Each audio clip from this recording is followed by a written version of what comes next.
Sometimes when I read or hear about leadership, the qualities of leadership, I really struggle to identify or recognize something that I value or appreciate. So here's a story from ancient China that illustrates a quality of leadership that I really appreciate and value. So back in the 3rd century of the Common Era in China, the King Cao sent his son, Prince Tai, to the temple to study under the great master Pan Ku. Now, because Prince Tai was to succeed his father as king, Pan Ku was to teach the boy the basics of being a wise and skillful ruler. So when the prince arrived at the temple, the master sent him alone to the Mingli forest. And after 1 year, the prince returned to the temple to describe the sound of the forest. When Prince Tai returned, Pan Ku asked the boy to describe all that he could hear. "Master," replied the prince, "I could hear the cuckoos sing, the leaves rustle, the hummingbirds hum, the crickets chirp, the grass blow, the bees buzz, and the wind whisper and howl." When the prince had finished, the master Pan Ku told him to go back to the forest and to listen once more. What else could he hear? The prince was puzzled by his request. Had he not already discerned every sound? For days and nights on end, the young prince sat alone in the forest, listening.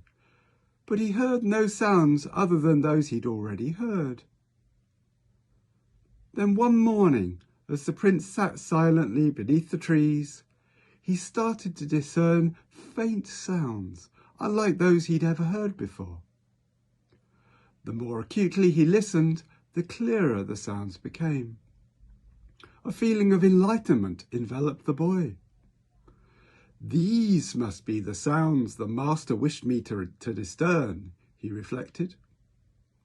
So when Prince Tai returned to the temple, the master asked him what more he had heard. Prince Tai replied, "Master, when I listened most closely, I could hear the unheard, the sound of the flowers opening, the sound of the sun warming the earth, and the sound of the grass drinking the morning dew." The master nodded. "To hear the unheard," remarked Pan Ku, "is a skillful discipline necessary to be a wise and skillful ruler. For only when a ruler has learnt to listen closely to the people's hearts, hearing their feelings that are uncommunicated, their pains that are unexpressed, and their complaints not spoken of, can they hope to inspire the confidence of their people, to understand when something is not working, and to meet the true needs of his citizens."